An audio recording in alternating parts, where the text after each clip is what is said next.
ताई माझी बायको ऐकत नाही बर का आसाराम महाराज. मी म्हणलं दादा कुणाचीच ऐकत नाही. नाही नाही ते नाही म्हणलं, मला दुसरं म्हणलं महाराज.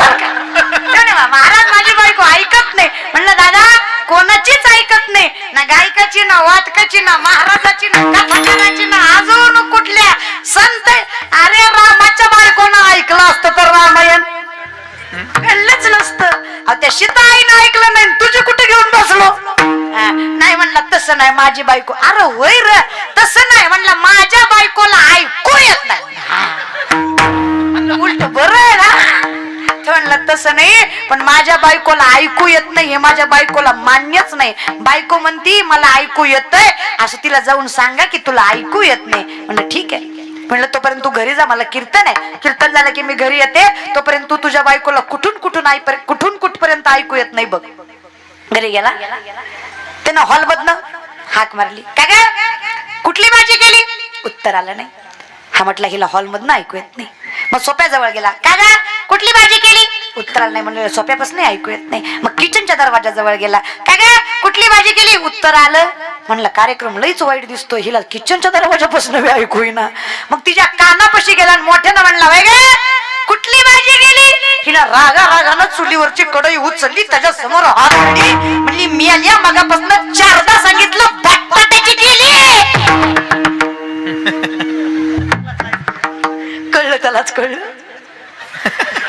कळलं त्याला काय कळलं. ऐकू येत कुणाला नाही आणि म्हणीत कुणाला होता. असलेच आहे तुम्ही. कधीच मान्य करत नाही रे की तुमच्या बी चुका असते. त्या दरवेळेस हिचीच चूक असते असं नसतं ना बाय.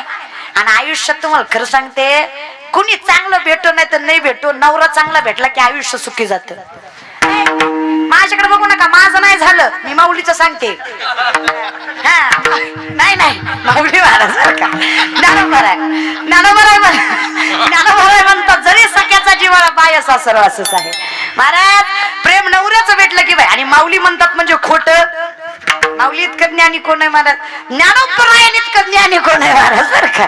मग ज्ञानोबरायचं बोलणं आपण खोटं नाही ठरवू शकत. ज्ञानोबराय म्हणतात बाईला आयुष्यात काही नाही भेटलं तरी चालतं, सासूनं बोलावं, सासऱ्यानं बोलावं, नंदेनं बोलावं, जावेनं बोलावं, गाव्यानं बोलावं, फक्त नवऱ्यानं म्हणावं कशाला टेन्शन घेती मी आहे ना. बाई आनंदानं संसार करते, खरं एक नाही है का. आनंदवाडीच्या बाया मागच्या खरं एक नाही ग. कोण चांगला पाहिजे. अगं माझं झालं नाही म्हणून तुम्हाला विचारते, माझं झाल्यावर येईल मला अक्कल. तोपर्यंत सांगा कोण चांगलं पाहिजे. खरं एक खोट आहे.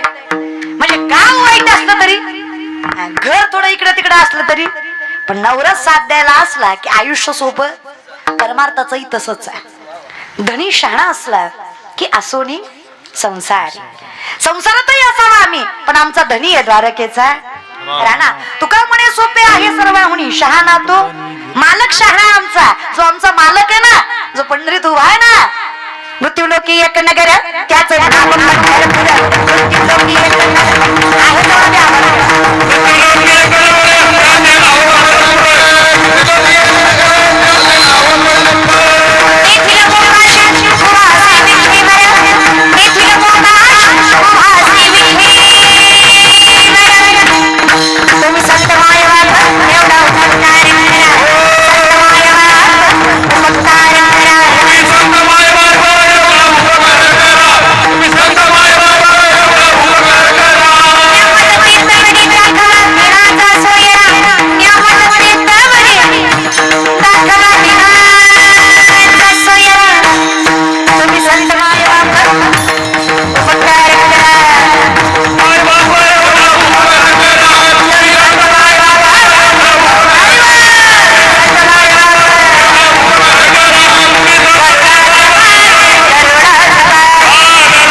वासुदेव वासुदेव म्हणा मी वासुदेव वासुदेव म्हणा नरदेह दुर्लभ जाणा वासुदेव वासुदेव म्हणा वासुदेव वासुदेव म्हणा वासुदेव वासुदेव म्हणा वासुदेव वासुदेव म्हणा वासुदेव म्हणा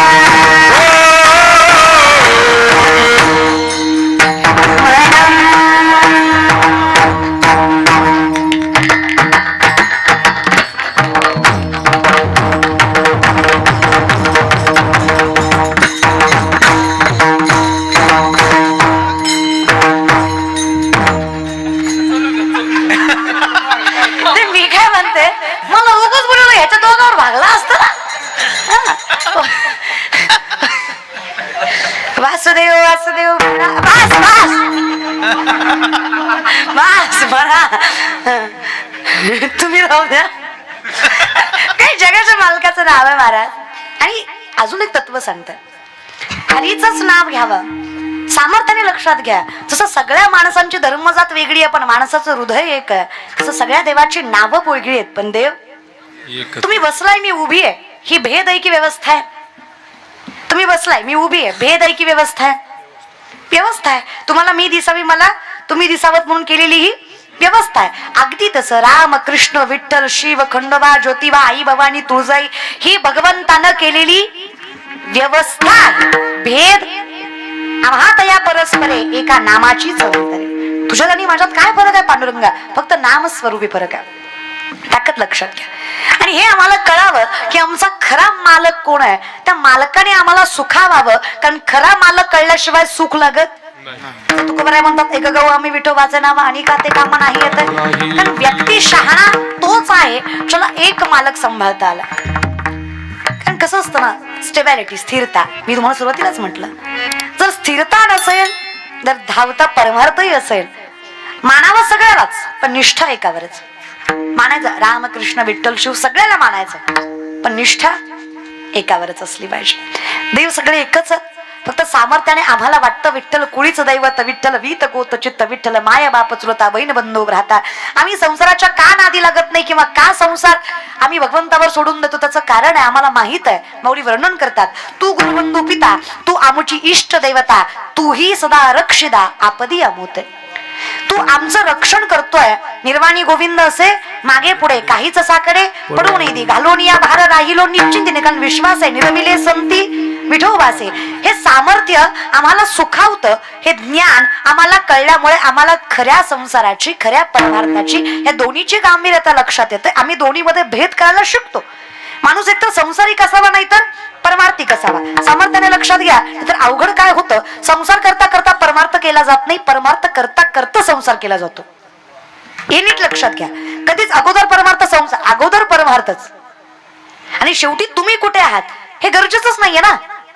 मग हे दोनही ब्राह्मण जेव्हा काशीला तुम्ही जागेवर आले का तुम्ही जागेवर आले का ते सुरुवातीला ब्राह्मण निघालते ना काशीला एक गेले वेश्येकडे आणि एक गेले काशीला. कालांतराने नियतीच्या नियमानुसार दोघांचाही मृत्यू झाला आणि स्वर्गात गेल्यानंतर जेव्हा चित्रगुप्ताने सांगितलं बाबा जो स्वर्गात न्यायचा तो कोण आहे जो नरकात न्यायचा तो कोण आहे यमदूतांनी सांगावं चित्रगुप्ताने सांगावं यमा जो वेश्येकडे गेला होता त्याला स्वर्गात आणि जो काशीला गेला होता त्याला नरकात. बसलेली माणसं म्हणतात मराई कीर्तन ऐकाय आलो का आता हिथं येऊन नरकातच जायचंय. हा म्हणजे एकतर म्हणजे तू शानी नाही तर आम्ही येडे जो तुझं ऐकाय आलो एकतर आम्ही माणसं नाही तर तू महाराज नाही. आता जो वेश्येकडे गेला तो स्वर्गात आणि जो काशीला गेला तो असं कुठं परमार्थ असतो का. नीट ऐका. मी यामने विचारलं असं कसं रे तेव्हा कसं देवा जे काशीला गेलत ते विश्वेश्वरासमोर बसून विचार करीत होत उगच्या उग गर्दीत आलो उगच्या उग गर्दीत आलो धकाबुक्या खाल्ल्या ह्या देवापेक्षा तिच्याकडे गेलो असतो तर आनंद तरी आला असता. आणि जे वेश्य समोर बसलं होत ते म्हणा जगाच्या मालकाला आठवत होत देवा चुकलं की रे माझं एवढा कसा पापी मी तुझी वाट सोडून हिच्याकडे आलो ह्या संसारात गुंतलो ह्या वासनेत गुंतलो. तो तिथं बसून जगाच्या मालकाचं चिंतन करतोय आणि तो तिथे बसून संसाराचं चिंतन करतोय. तुम्ही कुठे आहात याला महत्व नाही, तुम्ही तिथे बसून काय चिंतन करताय हे महत्वाचं आहे. हे तुम्हाला जगाच्या मालकापर्यंत पोहोचवतं. लक्षात घ्या. म्हणून असूनही संसारी पण जीवे वेगू खरी. आम्ही संसारात आहे, हरकत नाही, पण आमचं चित्त द्वारकेचा राणा त्याला आणायची ताकद आमच्या चित्तात आहे. कारण आम्ही आमचं मन तिथं ठेवलंय. जीवे वेगो करी. एवढी ताकद संसारात राहूनही मिळते. असं काय तत्व आहे जो संसाराला सुखाचं करताय? माऊली म्हणतात काही नाही, हरिमुखे म्हणा फक्त मुखात विठ्ठलाचं नाव आहे. साईला भव श्रम सुख होईल दुःखाचे, साईला भव श्रम सुख होईल दुःखाचे, साईला भव श्रम सुख होईल दुःखाचे, साईला भव श्रम सुख होईल दुःखाचे. मामा माने काम काही मनाला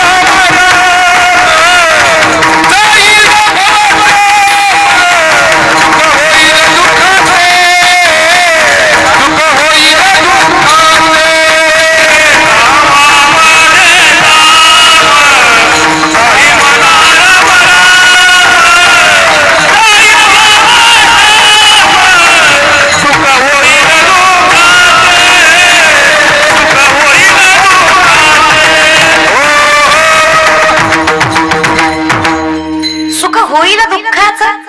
दुःखाला सुख करायची ताकद आहे. कामामध्ये काम, फक्त मुखात राम राम. वाल्या कोळ्याचा वाल्मिकी